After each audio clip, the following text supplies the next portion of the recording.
Good morning, and let's listen to a simple prelude that might have a song that begins the service. And I have an idea that you guys might be why we chose this song. It's for everybody else, but I have a feeling it's especially for you. Nice haircut, Johnny. Listen to the music.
Well, good morning, everyone, and I'm very grateful to have. Do me a favor, Kathy. Kathy, I want you to do me a favor. I want you to go find our assistant who comes to help us out with those situations. I'd prefer that you don't. Okay. Hi, how you doing? It's okay. I just didn't want you going off into a room alone. So sorry about that little interruption there. So, I was gone last week, and I'll be talking about it a little bit during the sermon, but I wanted to thank Rochelle Schmidt, who was doing the work at the podium, some of it for us last week. It was Passover for her, so a busy time of year and spiritual time of year for her. So I especially at that time appreciate her doing that and everybody stepping in and doing such great things. And I did have the opportunity to watch the service as well. Okay, let's cut to the chase. The morning prayer is printed in this morning's bulletin, and it is also on your screen if you're joining us, and welcome to those who are with Facebook Live today or via a YouTube link or whatever you may be seeing us with, whether we're gathered or scattered, we are in the same spirit of a living, loving God. Whether you are in distance or near, God is always present.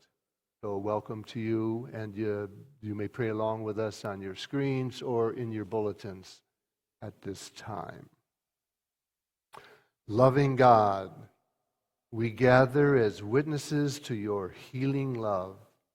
We are fanned by your olive branch of peace.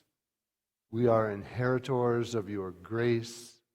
We are friends and followers of your Son. We are related to you as a branch is to a tree.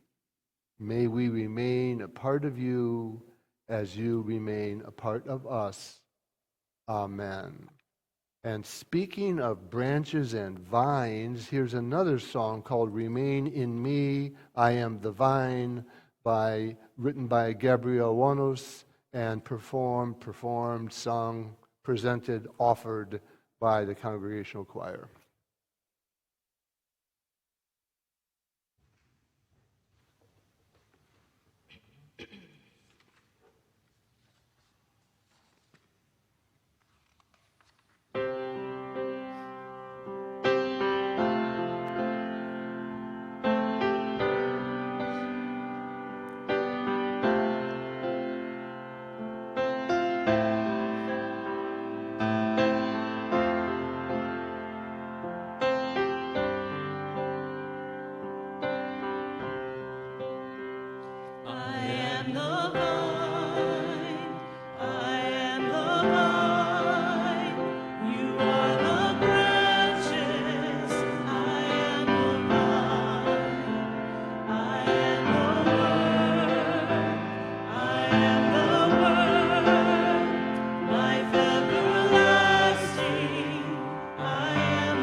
So we're going to keep this short today because Miss Mary has a project going on with you guys.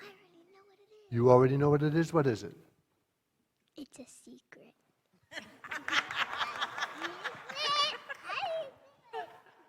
Would you like a piece of cake? Yes, I would. Too bad. Okay, so you know what it is, and so you will be working this Sunday and next Sunday. This Sunday and next Sunday, you guys are going to be doing a special project for some of the people in this church, and I'm really excited to see it. But has anybody ever seen a bush with some flowers on it? You have? So when you look at the bush, what do you see? What do you see with a bush with flowers on it? You see what? A ghost. A bush. Exactly. You see a bush. Woo! Exactly. And then what's on the bush? Just imagine for a second. There's not one correct bush. Just what do you see if you see a bush with some flowers? What do you notice about it? A ghost. A ghost. Okay. What don't you see when there is a bush with some flowers on it? That's part of it. What don't you see? The roots. Okay? Because there's a bush, there's roots under the ground that are growing out and they're pulling nutrition. Just like you get nutrition from your food, it's getting water and nutrition, and it brings it up into the leaves, into the branches, and into the leaves, and then into the flowers that blossom. Okay? Roots, then the stalk at the bottom, like the stump of a tree, then the branches, and then the leaves and the flowers. Beautiful, right? Now, if we're talking about God and Jesus, what the Bible is telling us, and listen up, Johnny, this is what the Bible we're going to be talking about when you guys go to Sunday school in just a second, is that God is like the roots, and Jesus is like the branches, and we are like the leaves. I am the branch, I am the vine, you are the leaves. And what he's trying to say, I think, I don't know, you can think about it for the rest of your life, right, Johnny? Is that God keeps us rooted, and the branches of Jesus are what keep us strong, and we are the leaves that branch out from God and Jesus. If the branches and the roots are all watered and fed, then the flowers and the leaves come. And the way we feed the food that Jesus gives us is the fruits of the Spirit: love and forgiveness and kindness and gentleness and taking care of each other and doing projects in the Sunday school for people you don't even necessarily know. But in 2 weeks, you might want to make something for them and give it away free. Just like the beautiful flowers, you are turning around and offering out good things to the people of the church and into your school and into your family. And that's why you're doing great work. And that's why I'm going to try to stand up now. Okay? So just hang with me for an hour or two. Okay, there we go. See y'all later.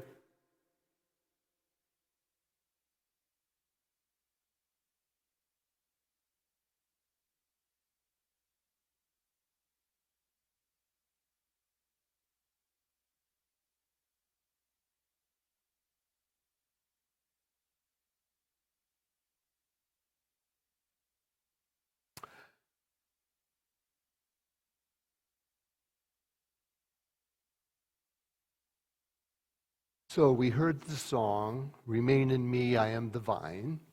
Now let's hear, as you know, there's many, many, many different Bibles written in many different languages. Some of them are written for specific audiences, like a Bible for children. I was so unfamiliar with the Bible when I wanted to know, where do I go to get these questions answered that are in my life? And I went here, I went there, I went up, I went down, I went right, I went left. I was living in New York City, and somebody said, why don't you go to church? And I said, those places scare me. I walk in, I don't know what they're talking about. Sometimes they don't even act like I'm there. They're singing and reading things. I don't understand it. So I went to Barnes & Noble and bought My Little Bible, which was essentially for beginner readers. And I went, oh, Noah, I get it. And I called a seminary and said, I would like a really good New Testament. And they said, well, we don't have just the New Testament, but we have the Bible. We've got the Old Testament and the New Testament. I said, no, I prefer the new one to the old one.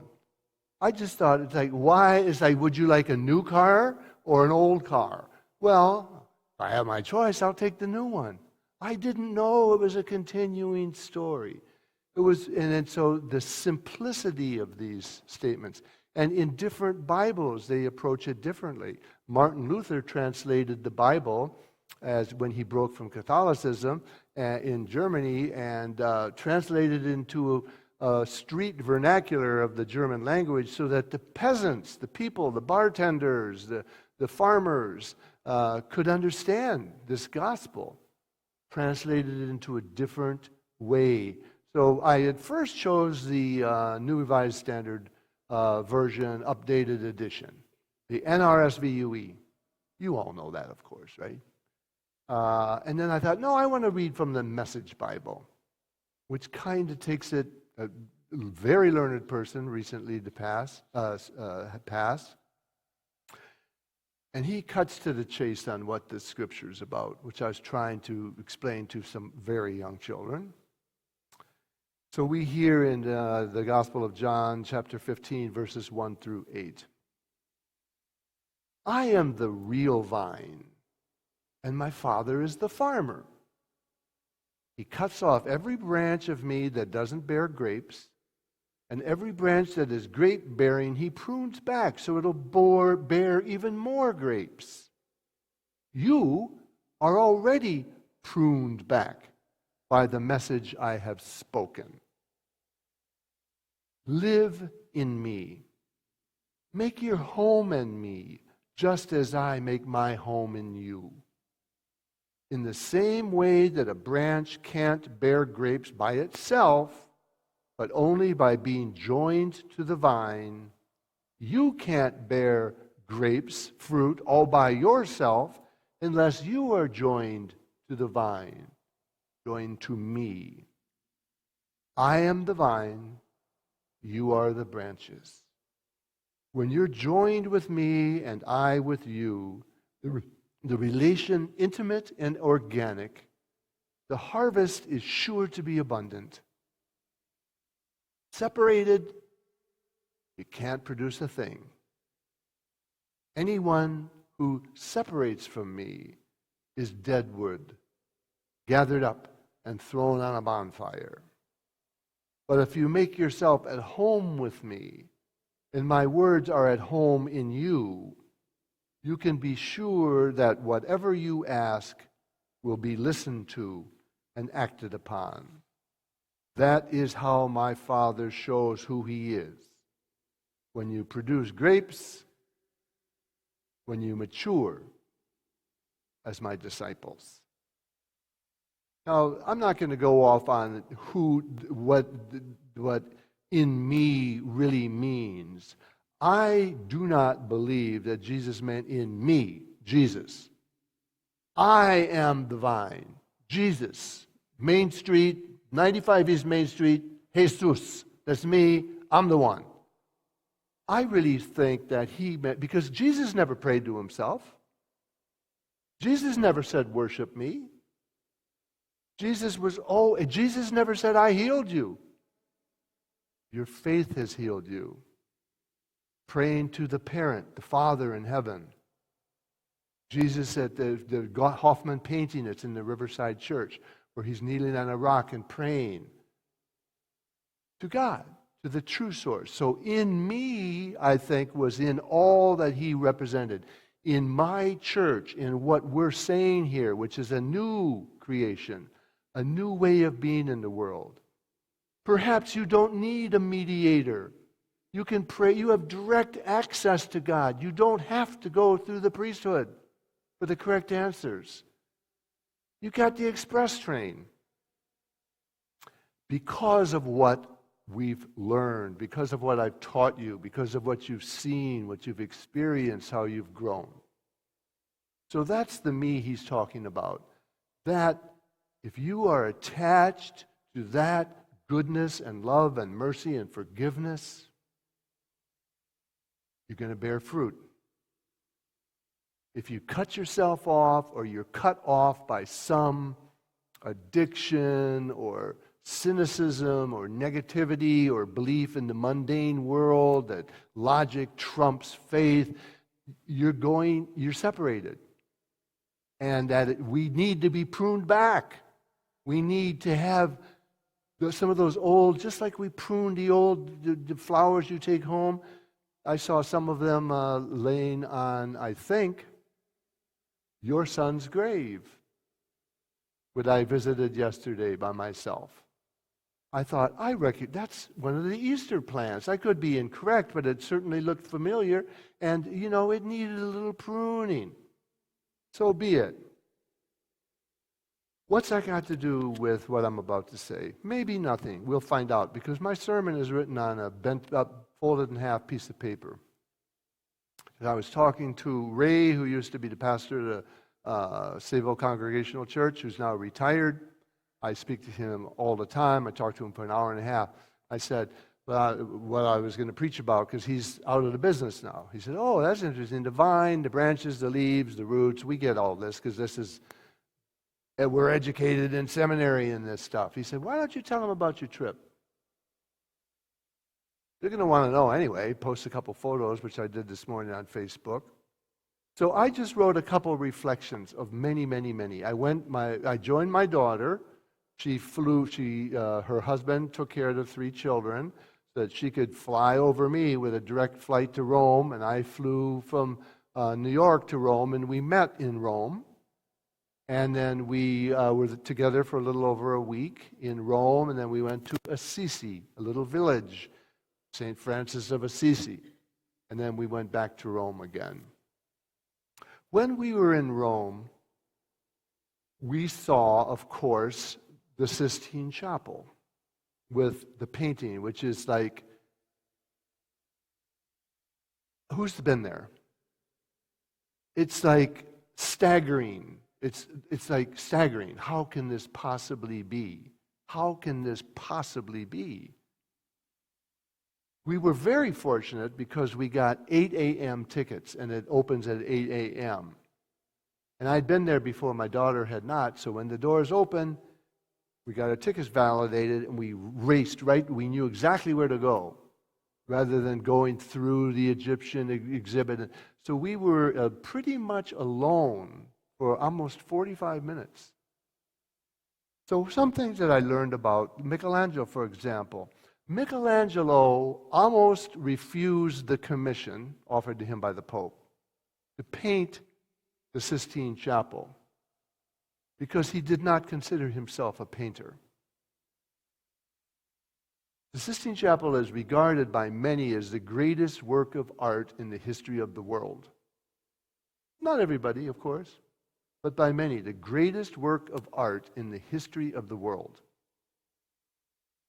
I can't do this. I'm not a painter.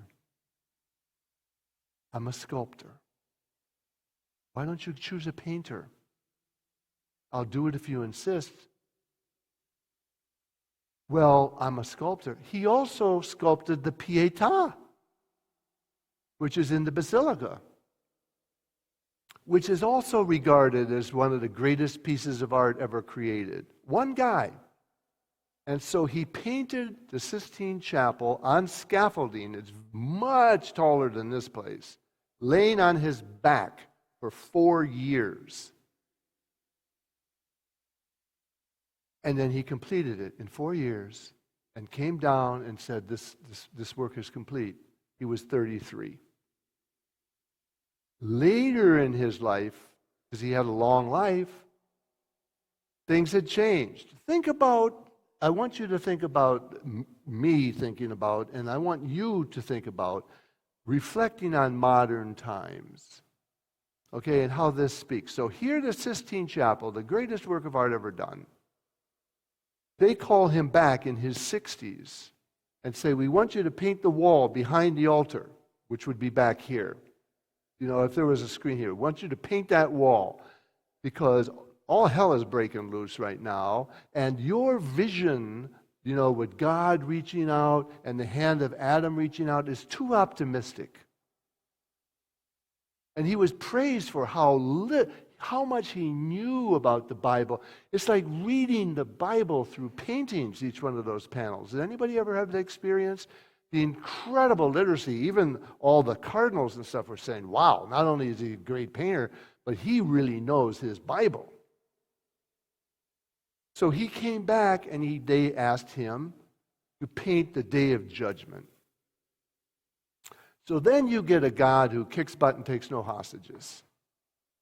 And there's people on the one side, everything is always swirling with Michelangelo. So there are people falling into hell. And there are people trying to crawl out. And there's the boat that takes them across the Styx and dumps them off in hell. And people clamoring to get out. And some people coming out of hell. Have you ever been there? I've done it. Worth the ticket. Then they're rising. I thought, whoa, so this is like the other side, that there is the judgment side. Like, you're goofing up, you're messing up, get it together. You're going to go down, but you can also, some will come back up.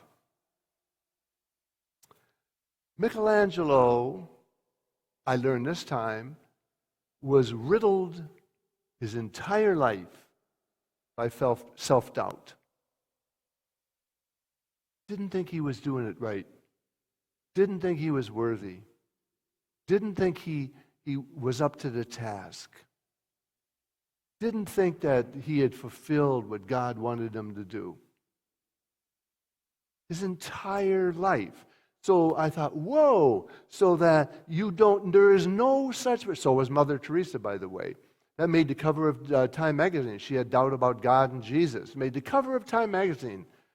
She said, well, why would I not have doubt? It's like having salt but no pepper or something. It's like, I have doubt and I have faith and I ebb and flow, and sometimes I feel weak and sometimes I feel strong, and it's all okay. Because perhaps that self-doubt, if channeled, rather than saying, well, why are you in doubt? Why are you depressed? Why are you angry? Was like, maybe there's a purpose, and that can be redirected, channeled. So much. That's St. Peter's Basilica. Now I'm going to talk a little bit about when we went to Assisi. So we left this unbelievable Sistine Chapel in Pietà, and the throngs of crowds. 30 to 45 minutes we were there virtually alone. And then we went back because there was a photo I wanted to recreate, and we didn't get anywhere near because of the number of people. It would have been probably an hour to get back to where we had walked in 5 minutes. So we went for a couple days to Assisi, which is, Jen, you need help? Okay.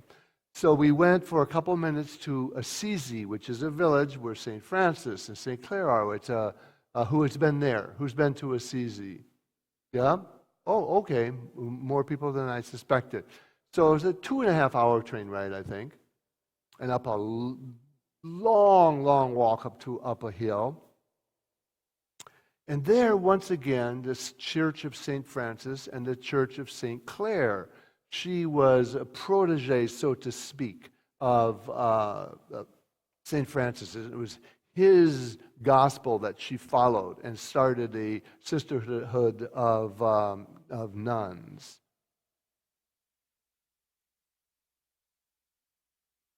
In the basement of St. Clare's Church, she is essentially mummified. I don't know what the word is.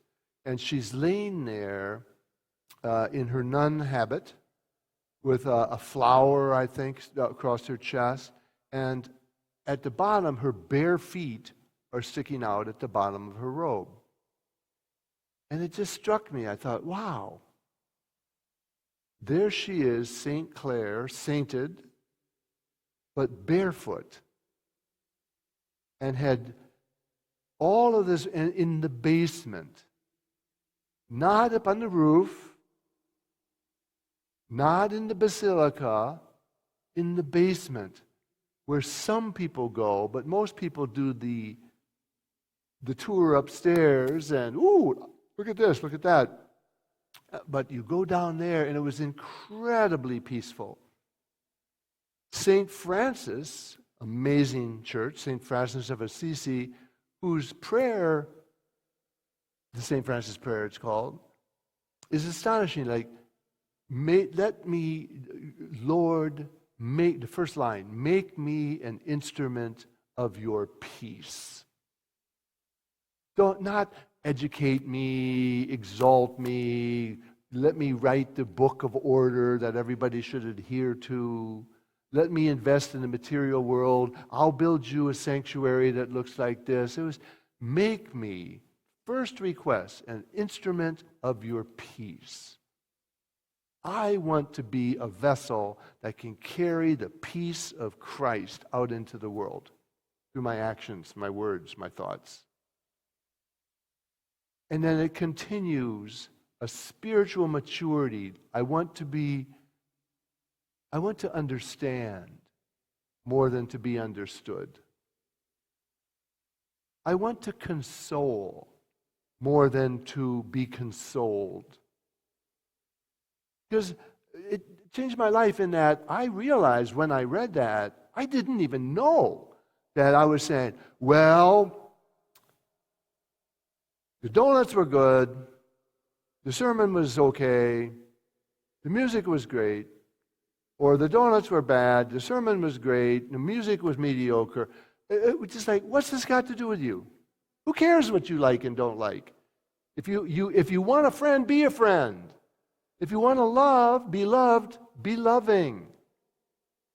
If you don't feel comforted in your life, try comforting someone else and see if that comfort comes for you, or you open up some channel of love and understanding and compassion that will come back to you.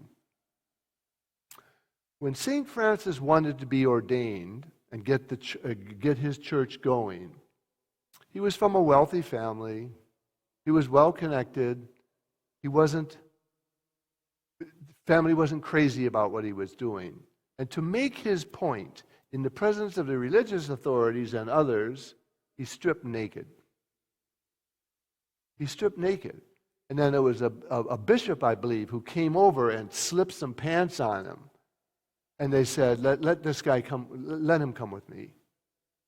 I am naked. I am starting all over. And then he went on from that point. St. Clare barefoot. When her family found out she wanted to become a nun because she had been arranged marriage, no, I want to go be a nun. You want to be a what? She literally held on to the altar so they couldn't pry her off of it. Can you imagine being so eager to be a part of Christ that they say, hey, there's not enough room here at the seat, and you cling to the altar, to the communion table, and people are trying to pry you away to get you away from your faith? They've got to try to drag you out of the place, and they gave up with her. And then her sister went and joined, and the same thing happened. Because we can always look so high in the Vatican. My daughter and I went up to 539 steps, I think it is, or 339 steps. I had to stop 4 times. I did that 20 years ago. I stopped once. Things are not going in the right direction. And the higher up you get, the more you're leaning like this because you're getting to the top of the dome. And then there's at one point where it's almost like in vertigo because it's trying to keep you on your feet, but the fact is you're going to the top of the dome. So the floor is sloped one way because and your floor is sloping as if you're going that way because the dome is going that way, and you're kind of like, whoa, what is going on here? If you have a medical incident up there, you better be a believer because there's no way you're ever going to get some ambulance up there to take you out. You're just going to sit there, you know. Oh, look, the remains of Tom Clements over there. I recognize his sport coat and everything else. You can't get out of there. And you get to the top, and all of that splendor comes down to faith, faith, faith. Underneath the basilica at the St. Francis Church is his crypt, in which his remains are, surrounded by a simple fence made of metal. It's a beautiful thing to keep people from going up and touching it or whatever. And my daughter and I sat down, and it took us forever to get back up. Because we just watched the people. One couple was a man who had a ponytail on the top of his head, and then where the ponytail had gone up is one thing, and below it, it was not shaved, but it was like a crew cut, very, very short, very fashionably dressed. His wife was dressed very well, and they had their daughter, who was dressed in a white dress, who had brought a long-stemmed rose for St. Francis. And she was just like, can I do it now? And then she just laid it down. And just watching the array of people of various nations, young, old, rich, poor, well-dressed, some of them looking a little deranged, and just going up and touching the metal around the crypt and going into prayer and just staying there. And it was just like, I could see the transformation in my daughter who was watching these people like, oh my God, this kind of faith is going on in all these other people? All these people are down here because of this kind of faith?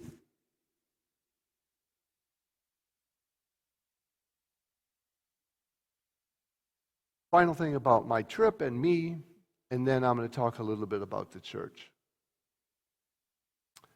I walked past a statue of St. Francis in one of the little chapels. Chapels are like the rooms off of the nave. And there was a statue, I thought it was a beautiful statue, and I just walked by it, and then all of a sudden I felt pulled. And I said to my daughter, just keep going, whatever you want to do, I'll catch up with you, but I need to go back. And I had no idea why. It wasn't a mental thing. And I went back, and there was a kneeler in front of the, choking up now. I got on the kneeler in front of the statue, and I thought I was going to pray. But I didn't get a chance. Because I heard this voiceless voice say to me, trust me. Trust me. All of your suffering is because you don't trust me. Trust me. Trust me. All of your suffering is because you don't trust me. I heard the same thing twice, as if it knew that I would say, oh, that was interesting. I think that was, people have visions all the time, and I've read about, that I would, so it repeated itself. And I got up, and it was like, what the heck was that? I couldn't tell my daughter for 2 days about it. I just didn't want to ruin the experience, and I thought she would be like, are you taking your meds or something, I didn't know her response to that would be, but Did I change? Or was it that spirit and a church like this, the whole purpose is to lift us up and help us drop our guard, our assumptions, our prejudices, our addiction to logic and rationality and cause and effect and the scientific method and the time it is. We've been here too long, and I didn't pay. Well, I'm not paying $13 for a sculpture of St. Francis. I'll only give you 12. Drop it. I didn't even ask to drop it. Please, I didn't have a chance to say, please make me an instrument. It was like I was melted. And I got up, and 2 days later I said, Celeste, I heard this voice. And she was, having been through that, she's not a church person. I was baptized at 43. She's 42. So it was like, that was not part of her life, Christianity and stuff. All of her children, I baptized here, thank God. Baptized my daughter Maya and my son Casey, but not her, because she was older. So she gets it, but she doesn't. And yet, after those churches and trekking around Assisi, she got it. She got it. And she had no doubt that I heard this thing. Outside of St. Clair's Church, there's a carousel on the patio in front. A carousel. And kids can get on and ride the ponies. Oh, carousel. Okay. And there's the little paintings and stuff like there are in carousels. It was all religious motifs. One of them was Mary breastfeeding Jesus. I took a picture of it. I thought, wait a minute. This is a carousel, and one of the paintings, one of the panels is Mary breastfeeding Jesus? And I looked at all of the panels, and they were all religious panels, like of St. Clair mummified in her crypt. And Jesus healing people, and the sun, and it was like, yes, of course, all of life here. The way the kids relate to each other, the food. Did anybody have experiences like this in Assisi? I wasn't prepared for it. The reason why I went was there was an earthquake there a couple years ago, and in the Facebook groups around the country and people that I studied with in seminary who now have different positions around the world, people were freaking out that an earthquake had happened in Assisi, terrified that something would have destroyed that. I thought, wow, that must be some kind of place. And it really was. And then I came back and I said, oh, before I left, I chose the vine. And I thought there, how does this relate to Patchogue?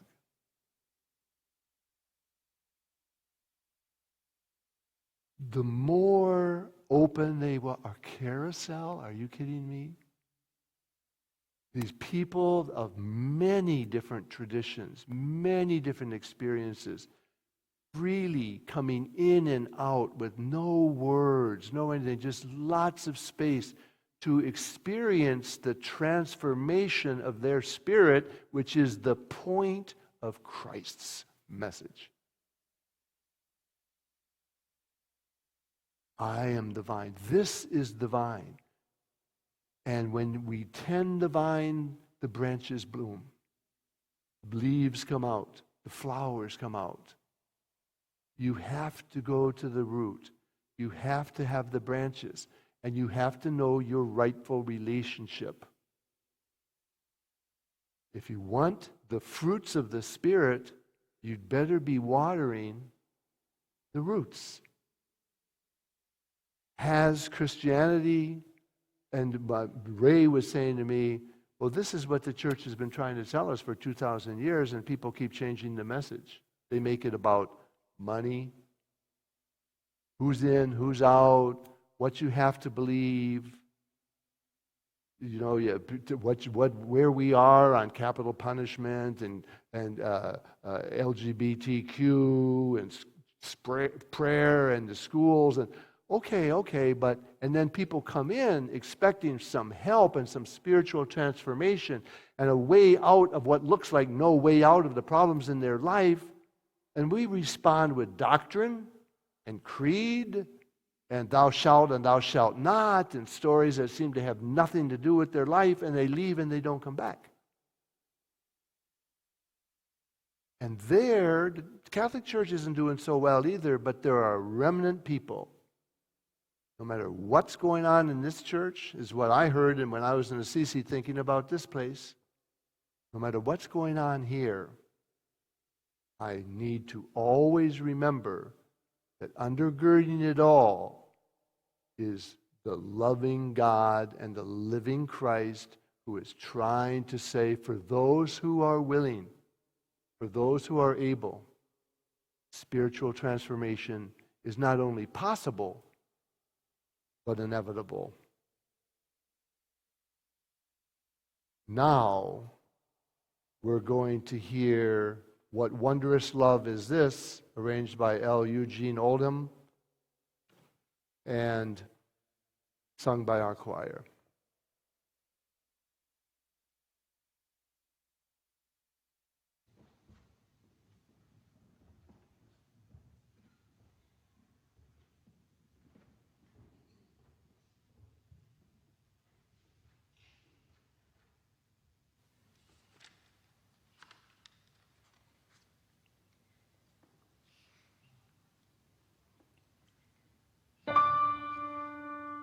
What wondrous love is this, O my soul, O my soul?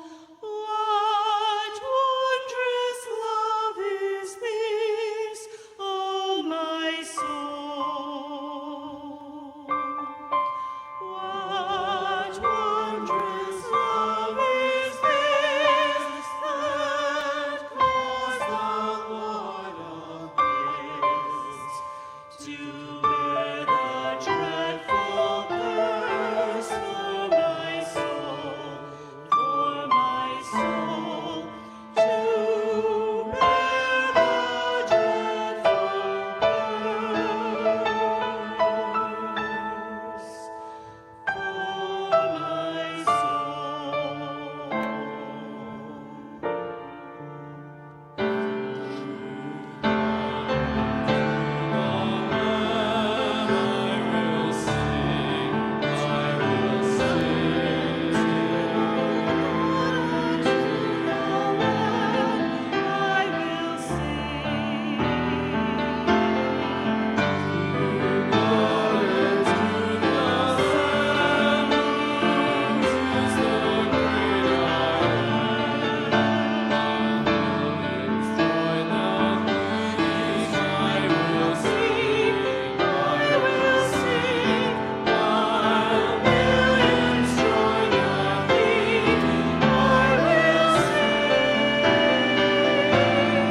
Thank you for that.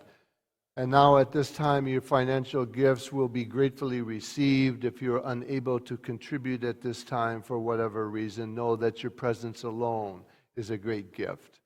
If you're joining us on social media, if you, after the service, go to our website, churchonmainstreet.org. In the upper right-hand corner is a donate button, which will take you to PayPal for a secure donation there, or you could send a contribution into the church, as some people occasionally do.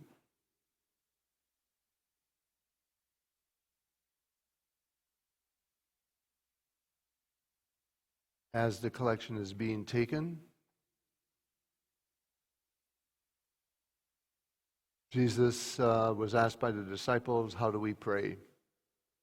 And he gave them a version of a prayer that has been written into many different languages and many different wordings. So using whatever words with which you are most familiar, just like anybody who wants to go and be transformed in the presence of the crypt of somebody who died in the early 1200s, I'm not going to question that. So if you want to use the word sin or trespasses or debts, or if you were raised Catholic and you want to leave off the last sentence, or if you want to recite it aloud in Korean, just go ahead.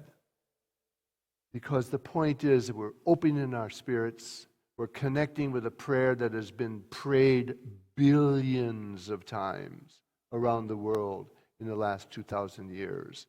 And we continue that tradition as others around the world are, perhaps at this very moment, as we pray. Our Father, who art in heaven, hallowed be thy name. Thy kingdom come, thy will be done, on earth as it is in heaven. Give us this day our daily bread, and forgive us our trespasses, as we forgive those who trespass against us. And lead us not into temptation, but deliver us from evil. Thine is the kingdom, power, and glory forever. Amen. If you want to turn to the hymnal, which is in the pew back directly in front of you, if you're online, the lyrics will be posted on your screen. As we sing, turn to hymn number 577, Abide with Me, and we sing verses 1 through 3 only. Verses 1 through 3 only of 577, Abide with Me.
May be seated to receive the benediction and listen to the postlude, and then join us if you so desired for some refreshments in the reception room.